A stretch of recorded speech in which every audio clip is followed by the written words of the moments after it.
ஏமா திரு திருன்னு முழிச்சிட்டு இருக்க? எங்க மாமியார் தான் வந்திருக்காங்க. மாங்க சம்பந்தியம்மா, நல்லா இருக்கீங்களா? உங்க மவளை எங்க வீட்டு மருமகள் ஆக்குன அப்புறம் நாங்க எப்படி சந்தோஷமா இருக்கிறது? ஆஹா, சம்பந்தியம்மா பேச்சே சரியில்லையே. இது ஏதோ உள்குத்து இருக்கே. ஏம்மா, மைனி சம்பந்திமாரோ எல்லாம் குசும்பு பண்ணுவாங்க இல்லம்மா, அதே போலதான் என் மாமியாரும் உங்ககிட்ட குசும்பா பேசுறாங்க. இது கூட புரியலையம்மா உனக்கு? டி, உன் மாமியாரு கோவமா பேசிட்டு இருக்காங்க, கொஞ்ச நேரம் வாயை மூடிட்டு இரு. ஏம்மா, எதுக்கு பயந்து பயந்து செத்துட்டு இருக்க? ஒன்னும் பயராதம்மா. ஒண்ணு தெரியுமாம்மா, எனக்கு எங்க மாமியாரு மறு வீடு தரகுதா என்ன கூப்பிட வந்திருக்காங்க. என்னடி சொல்ற? தெருவில் கிடந்து மாமியார் கையால அடியும் மிதியம் வாங்கிட்டு கிடந்தா. அம்மா கிட்ட வச்சு எப்படி சொல்றா பாத்தியா? ஆமாக்கா, இவ சரியான கூறுகட்ட குக்கர். அவன் மாமியாரு இவளுக்கு ஏதோ பெரிய ஆப்பு வைக்க தான் வந்திருக்காங்க.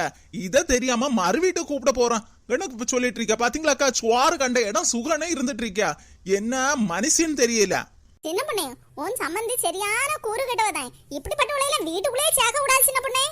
எனக்கு இப்படி ஒரு சம்பந்தி இருந்து அவ வீட்டுக்கு வாரான்னு சொன்னா நான் கதவை பூட்டிட்டு எங்கேயாவது போயிருவேன். ஏக்கா, நீங்க கதவை பூட்டிட்டு எங்கேயாவது போகல, எனக்கு போகவா முடியும்க்கா? எனக்கு மாமியார் தான் வீட்டுல இருக்காங்க இல்ல, அவங்களையும் கூட்டிட்டு எப்படி அக்கா போக முடியும்? என்ன சின்ன பொண்ணே, அவங்களையும் கூட்டி போக வேண்டியதானே? அக்கா, கூட்டிட்டு போனா இவ இந்த கதவையை அடிச்சு நொறுக்கி போட்டு வீட்டுல உள்ள எல்லா சாதனத்தையும் எடுத்துட்டு போயிருவா. அது சரிதான். இந்த மேனகா எதுக்குன்னு துணிஞ்சவா இல்ல? ஆறு அவள நிக்கிய பாரு, பல்லையும் காட்டிட்டு. என்ன ஒரு பெண்ணுன்னு தெரியல. சம்பந்தியம்மா, எதுக்கு நின்னுட்டே இருக்கீங்க? வாங்க வந்து சோஃபாயில உட்காருங்க. மல்லிகா, நீயும் வந்து உட்காருமா. அருமோளே, வந்தவங்களுக்கு காஃபியாவது ஜூஸாவது போட்டு எடுத்துட்டு வா அப்பா. இங்க பாருங்க சம்பந்தியம்மா, உங்க வீட்ல காஃபி குடிக்கவோ ஜூஸ் குடிக்கவோ நான் அதுக்கெல்லாம் இங்க வரல. ஆமாமா, எங்க அத்தையும் மல்லிகாவும் இங்க இருந்து காஃபி குடிக்கவோ ஜூஸ் குடிக்கவோ வரல. என்ன மறு வீட்டுக்கு கூப்பிட வந்திருக்காங்க. ஏடி, வாயை மூடிட்டு பேசாம இருடி. உன் மாமியார் ஏதோ கோவத்துல இருக்காங்க. ஆமா, இவளுக்கு மறு வீடு விருந்துதான் குறைச்சல் ஒண்ணு. ஏத்த, என்ன வண்டியில வரும்போது அப்படித்தானே சொல்லி கூப்பிட்டு வந்தீங்க? ஆமா ஆமா, நீ காட்டிய கூத்துக்கு உனக்கு மறு வீட்டு சாப்பாடு தான் குறைச்சல். ஏத்த, ஏன் இப்படி மாத்தி மாத்தி பேசிட்டு இருக்கீங்க? கொஞ்சம் முன்னாடி எனக்கு மறு வீடு சாப்பாடு தாரேன்னு சொன்னீங்க, இப்ப எப்படி எல்லாமோ பேசிட்டு இருக்கீங்க? மைனி, என்ன நடக்குது யாது நடக்குதுன்னு புரியாம பேசாதீங்க. கொஞ்ச நேரம் நீங்க அமைதியா இருங்க மைனி. அப்படி வா, புரிஞ்சு நடந்துக்கிட்டா நான் எதுக்கு இங்க வந்து நிக்க போறேன்? மர்மோளே, என்னாச்சு மர்மோளே? சம்பந்தியம்மா இவ்வளவு கோவத்துல பேசிட்டு இருக்காங்க. ஏத்த, எனக்கு என்னன்னு தெரியலத்த, வழியில வந்தாங்க, அப்படியே கூட்டிட்டு வந்தேன். கொஞ்சம் பொறு, இப்ப என் மோன் வந்துருவான். அவனே வச்சு எல்லாருக்கும் முன்னாடி வச்சு பேசி தீக்கணும். இன்னைக்கு ஒரு முடி பண்ணணும் இன்னைக்கு. சம்பந்தியம்மா, சம்பந்தியம்மா என்ன சொல்றீங்க? என்ன உங்க மகா பண்ண லட்சணத்துக்கு என்னை மொத்தமா பேசி முடிக்க வேண்டியதான். இங்க பாருங்க சம்பந்தியம்மா, நீங்க கோவப்படாதீங்க, கொஞ்சம் பொறுமையா இருங்க. நம்ம அதை பேசி தீர்த்துக்கலாம். ஆமா ஆமா, பேசி தீர்க்க வேண்டிய விஷயம் தானே இதெல்லாம். ஜூஸ்ல தூக்க மாத்திரைய கலக்கி என் மோளு கொடுப்பா, நான் அதை பார்த்துட்டு வேடிக்கை பார்த்துட்டு இருக்கணுமா? என்ன நினைச்சிட்டு இருக்கீங்க நீங்க எல்லாரும்? சம்பந்தியம்மா, அந்த பிரச்சனை பத்தியா பேசுறீங்க? அதெல்லாம் ஒண்ணுமே இல்ல சம்பந்தியம்மா. அந்த ஜூஸா மல்லிகா குடிக்கல, நான் தானே குடிச்சேன். மல்லிகா, உங்க பெரியம்மாட்ட சொல்லுமா. அவ எதுக்கு சொல்லணும்? எனக்கு எல்லா விஷயமும் தெரிஞ்சுதான் இங்க வந்திருக்கேன். சம்பந்தியம்மா, நீங்க அதை நினைச்சு கவலைப்படாதீங்க. அந்த ஜூஸை நான் தானே குடிச்சேன். எவ்வளவு குத்துக்கெல்லாம் நின்னுட்டு இருக்கேன், எனக்கு ஒண்ணுமே ஆகல. உங்களுக்கு என்ன ஆன என்ன ஆகாம இருந்தா எனக்கு என்ன? என் தங்கச்சி என்ன நம்பி அவ மோளை என் வீட்டுல விட்டுருக்கா. அவ அந்த ஜூஸை குடிச்சு அவளுக்கு ஏதாவது ஆச்சுன்னா என் தங்கச்சிக்கு பதில் சொல்லுது யாரு? நீங்களா நானா? வீட்டுக்கு வந்த பிள்ளைக்கு ஜூஸ்ல மாத்திரையை கலந்து கொடுத்துருக்கா. இவள மனுஷியா, இவளையெல்லாம் அடிச்சு வெங்க விரட்டணும், இல்லாட்ட ஒரே அடி அடிச்சு கொல்லணும். ஓஹோ, அந்த பிரச்சனை தெரிஞ்சு போச்சோ? சம்பந்தியம்மா, அதுதான் எந்த பிரச்சனையும் ஆகல. எதுவும் ஆகலன்னு தான் சொல்லுவீங்க. இதே விஷயம் என் வீட்டுல நடந்திருந்தா என்ன சம்பந்தி சொல்றீங்க? உங்க மோளுக்கு நான் ஜூஸ்லயோ ஏதோ பேதி மாத்திரையோ தூக்க மாத்திரையோ கலந்து கொடுத்திருந்தா நீங்க என்ன நிலை வந்திருப்பிய? எப்படியா பொறுமையா பேசிட்டு நிப்பீங்க? அதெல்லாம் ஒண்ணும் இல்ல, அது ஒரு பெரிய விஷயமே இல்லைன்னு அப்படியே சொல்லிருப்பீங்க. உங்க தெருவுல இருந்து எல்லாரையும் கூட்டிட்டு வந்து உங்க சொந்த பந்தங்க எல்லாத்தையும் கூட்டிட்டு வந்து என் வீட்டுல வந்து பிரச்சனை தானே பண்ணிருப்பீங்க. இப்படியா இருந்திருப்பீங்க? இப்படி பொறுமையா பேசிட்டு இருப்பீங்க? நான் பண்ணிருந்தா நீங்க உடனே போலீஸ்ல கம்ப்ளைண்ட் பண்ணிட்டு இருப்பீங்கல்ல? ஆமா, நாங்க அப்படித்தானே ஒண்ணும் பண்ணிருப்போம். என்ன என்ன, உங்களுக்கு வந்த ரத்தம் எங்களுக்கு வந்தா தக்காளி சட்னியா? நல்ல வேலை, என் மவுளுக்கு எதுவும் ஆகல. அவளுக்கு ஏதாவது ஆகிருந்தா உங்களை எல்லாம் சும்மா விட்டுருக்க மாட்டேன். உங்க மொவா இருக்க இடம் இல்லாம ஆக்கியிருப்பேன். அத்தாடி, நான் இருக்க இடத்தை இல்லாம ஆக்கிடுவாங்களா? ஐயோ, என் மாமியார் இப்படி மாறிட்டாங்களே. பின்ன இப்படிதானே இவளுக்கு செய்யணும். இவளையெல்லாம் வச்சுட்டு எல்லாருக்கும் கஷ்டம். மாமியார் வீட்டுல உள்ளவங்களுக்கும் கஷ்டம், அம்மா வீட்டுல உள்ளவங்களும் கஷ்டம், யாரையும் சந்தோஷமா இருக்க விட மாட்டா. இவெல்லாம் பொம்பளையா? நல்ல ஒரு குடும்பம் கிடைச்சிருக்கு, அந்த குடும்பத்துல போய் ஒற்றுமையா இவளுக்கு இருந்து வாழ முடியல. அங்க இங்க சிங்கி அடிச்சுட்டு திரியா. நானா இருந்தா என்னைக்கு இவளை இந்த வேலை பண்ணியிருப்பேன். போட்டி வீட்டை விட்டுன்னு நல்ல மாமியார் கிடைச்சிக்கனால இவ்வளவு நாளும் பொறுத்துட்டு இருந்தாங்க. நானும் இவ்வளவு நாள சரி எந்த பிரச்சனையும் பண்ண வேண்டாம். ஊர் உலகத்துல உள்ளவங்க மாமியார் மருமகளை கொடுமைப்படுத்தியான்னு சொல்லுவாங்க. அதனாலதான் இவ்வளவு நாள நானும் அமைதியா இருந்தேன். ஆனா என்னைக்கு உங்க மோவா என் மோள்கிட்ட வாலாட்டினாலோ இனி அவளை விட மாட்டேல. சம்பந்தியம்மா அப்படியெல்லாம் பேசாதீங்கம்மா. பின்ன வேற எப்படி பேச சொல்றீங்க? உங்க மோளுக்கு இந்த மாதிரி நிலைமைனா நீங்க சும்மா இருப்பீங்களா? ஆமா அது சரிதானே. என் மோன் வரட்டி இன்னைக்கு 2ல ஒரு காரியம் நடக்கணும் இந்த வீட்டுல. என்ன சம்பந்தியம்மா நீங்க சின்ன விஷயத்த பெரிய விஷயமே ஆக்கிட்டு இருக்கீங்க. ஆமாமா இவ்வளவு நாள நான் அமைதியா இருந்தேன்ல, இப்ப வந்து கேட்க வந்திருக்கேன்ல, அதான் உங்களுக்கு இது சின்ன விஷயம் அப்படிதானே? இதுக்கு முன்னாடியே வந்திருந்தா இப்படி எல்லாம் பேச மாட்டீங்க நீங்க.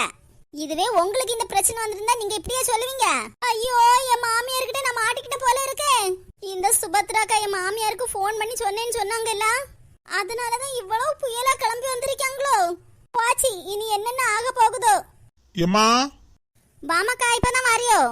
ஆமாமா ஆபீஸ்ல பெர்மிஷன் போட்டுட்டு வரணும் இல்லம்மா. மர்மோனே நீங்களும் வந்திருக்கீங்களா? சரி சரி நீங்க வந்து நல்லதா போச்சு. உங்களையும் வச்சுதான் பேசணும். ஏத்தே என் தங்கச்சி ஏதாவது பிரச்சனை பண்ணிருந்தா மன்னிச்சிருங்க அத்தை. இங்க பாருங்க மர்மோனே, இவ்வளவு நாளாட்டு எந்த பிரச்சனையாவது நான் உங்க வீட்டுல வந்து கேட்டிருக்கேனா? அது இல்ல அத்தை, உங்களை பற்றி எங்களுக்கு நல்லா தெரியும். இருந்தாலும் இங்க பாருங்க மர்மோனே, இதுக்கப்புறம் நான் ஏதாவது முடிவு எடுக்காம இருந்தா அவ்வளவுதான். உங்க தங்கச்சி எங்களை பைத்தியகார ஹாஸ்பிட்டலுக்கு அனுப்பிடுவா, இல்லட்டா விஷத்தை வச்சு கொன்றுவாவா எங்களை. அடியாத்தாடி எங்க அத்தை இப்படி பெரிய பெரிய வார்த்தையா பேசுறாங்க. எப்படி பேசியா பெரிய வார்த்தைய பேசுறாங்களா? இவ செய்ததுன்னு அவங்க சொல்லி காட்டுறாங்க. ஏக்கா இவ இங்க எங்கிட்ட நல்ல ஆட்டம் போடுவா இல்ல, இதே போல அவ சம்மந்திக்காரிட்ட காட்டலான்னு பாத்துருப்பா. அவங்க வாழை நறுக்காமல விடுவாங்களா இவள? ஆமா சம்பந்தி, இன்னைக்கு இவ டப்பா ஆட்டம் ஆட போகுது இல்ல, பாத்துட்டே இரு. ஏக்கா என் மாமியார புரிஞ்சுக்கிட்டாங்க, அதனால இவ பண்ற விஷயத்தையில நான் பெருசாவே எடுத்துக்க மாட்டேன். அதுக்குன்னு மல்லிகாவும் அவ மாமியாரும் சும்மா இருப்பாங்களா? சின்ன பொண்ணே உன் சம்மந்திகாரி அப்படி என்ன லேசுப்பட்ட காரியமா பண்ணிருக்கியா? இவ பண்ணதெல்லாம் என் வீட்டுல இப்படி ஒரு சம்மந்தி இருக்கனா அப்படியே அம்மியில போட்டு சதைச்சு எடுத்திருப்பேன். ஐயோ நானே நெருப்புல நின்ன போன இருக்கேன். இந்த சுமதி அக்கவன் என் அண்ணியாரு நெட்ட கொக்கம் என்னெல்லாமோ பேசுறாங்களா. ஐயோ எம்மா வந்து நிறைய நேரம் ஆச்சாமா, உட்காருங்க. எதுக்கு நின்னுட்டே இருக்கீங்க? ஏல நான் இங்க உட்கார்ந்து விருந்து சாப்பிட வரல. நேத்தையும் உங்ககிட்ட எல்லா விஷயம் சொல்லிட்டேன்ல. இன்னைக்கு இவங்க எல்லாருக்கும் முன்னாடி வச்சு எல்லாத்தையும் பேசி முடிக்கலாம்னு தானே நேத்தையும் சொன்னேன். சம்பந்தியம்மா கொஞ்சம் கோபப்படாம இருங்களாம். இங்க பாருங்க சம்பந்தியம்மா, எனக்கு உங்க மேல கோவம் இல்ல. ஆனா நீங்க உங்க மருமகளை புரிஞ்சுக்கிட்டு இப்ப நல்ல மாமியாரா மாறிட்டீங்க. ஆனா உங்க மகா என்ன திருந்த பாடல இல்ல, அவ இந்த காலத்துல திரும்ப மாட்டா. எப்படிப்பட்ட பொண்ணுன்னு தெரியல. அதான் நான் ஏற்கனவே ஒரு முடிவு பண்ணிட்டு வந்திருக்கேன். முடிவா? அம்மா முடிவுதான். இனி உங்க மகா என் வீட்டு பக்கம் வரவே கூடாது. என்ன சம்பந்தியம்மா இப்படி சொல்றீங்க? அறியாத பிள்ளை ஏதோ தெரியாம தப்பு பண்ணிட்டா, அத மன்னிச்சு ஏத்துங்க சம்பந்தி. இந்த ஒரு டைம் இந்த மாதிரி வார்த்தையெல்லாம் பேசாதீங்க சம்பந்தியம்மா. ஆமா இவ எல்லாம் அறியாத பிள்ளை. இவளையெல்லாம் சின்ன வயசுலயே தட்டி வளர்த்திருந்தா இப்படி பண்ணிருப்பாளா? இவனால எல்லாருக்கும் அசிங்கமா இருக்கு. அதுக்குன்னு உங்க மகளையும் என் மோவனையும் பிரிச்சுட்டேன்னு நினைக்காதீங்க. என் வீட்டு நடைக்குதான் உங்க மகா வரக்கூடாதுன்னு சொல்றேன். ஏற்கனவே அவனுக்கு ஒரு இடம் இருக்கு, அந்த இடத்துல அவன் வீடு வச்சு அவனு பொண்டாட்டி அங்க குடி போகட்டும். ஓஹோ புதுசா வீடு கட்டி இருக்க போறாங்களா? என்ன சம்பந்தியமா இப்படி சொல்றீங்க? புதுசா அந்த இடத்துல வீடு கட்டி போகணும்னா எவ்வளவு நாள் ஆகும்? நாளைக்கே வீடு கட்டி போயிட முடியுமா? அது அவங்க சௌரியம், எப்ப வீடு கட்டி போக முடியுமோ போகட்டும். ஆனா வீடு கட்டி முடிக்கிற வரைக்கும் உங்க மகா என் வீட்டு வாசல்ல மிதிக்க கூடாது. என்ன இதுக்கு முன்னாடி உங்க மகா இருந்து வேற எங்க இருக்க இல்லையா? வாடகை இருந்தா இல்ல, அங்கேயே எங்கேயாவது போய் இருந்துட்டு போட்டோம். ஏம்மா வாடகை வீட்டுக்கு எங்களை போக சொல்றியாம்மா? ஏமா இப்படி? ஆமல உன் தங்கச்சி பத்தி உன் சித்தி கேட்டா நான் தானே பதில் சொல்லணும். நல்ல வேலை உன் தங்கச்சி அந்த ஜூஸா குடிக்கல. இப்ப குடிச்சிருந்தா நான் உன் சித்திக்கு என்ன பதில் சொல்லிருப்பேன்? இங்க பாருல, இவளதான் கெட்டுவேன்னு சொல்லிட்டு ஒத்த கால நின்று தானே கல்யாணம் பண்ண. அதனால நாங்க இதுல சம்மந்தப்படவே மாட்டோம். நீ தான் அவளை பாத்துக்கணும்.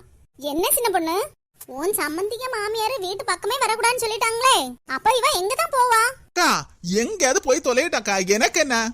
இந்த நான்கு மேனகா என் வீட்டுக்கும் கேடு, அவ மாமியா வீட்டுக்கும் கேடு, எங்க போனாலும் கேடுதான். எத்த அப்ப நான் எங்க இருப்பேன்? அதை என்கிட்ட எதுக்கு கேட்க? உன் மாப்பிள்ளை கிட்ட கேளு. அப்படின்னா நான் இனிமேல் என் மாமியார் வீட்டுக்கு போக வேண்டாமா? ஐயோ ஜாலியோ ஜாலி. நாங்க புது வீடு கட்ட போறோமே, பால் காய்க்க போறோமே, நீங்க எல்லாரும் எங்க வீட்டுக்கு வரணும். கூறு கட்டவள பாரு, புது வீடு கட்ட போறோம், பால் காய்க்க போறேனே. இப்ப என்ன பிரச்சனை போயிட்டு இருக்கு? அந்த பிரச்சனையை இருந்து தீக்காம இவளுக்கு புது வீடு கட்ட போறாளாம். சின்ன பொண்ணு, இவளுக்கு எங்க யாரு இடம் கொடுப்பானே தெரியலையே. இப்ப பேச்ச பாத்தியா? ஏக்கா எதுக்கு நீங்க இருந்து ஃபீல் பண்ணிட்டு இருக்கீங்க? 2 நாளா நம்ம தெருவுல தானே இருந்து உறங்கிட்டு இருந்தா, அப்படி ஏதாவது ஒரு பெஞ்ச்லயோ மரத்தடியிலோ போய் உறங்குவா. எப்படி இருந்தாலும் வீடு கட்டி முடியும் ஒரு 6 மாசம் ஆகும் இல்லக்கா. 6 மாசம் ஏதாவது பெஞ்சிலயோ மரத்தடியில இருந்து கிடக்கட்டும்.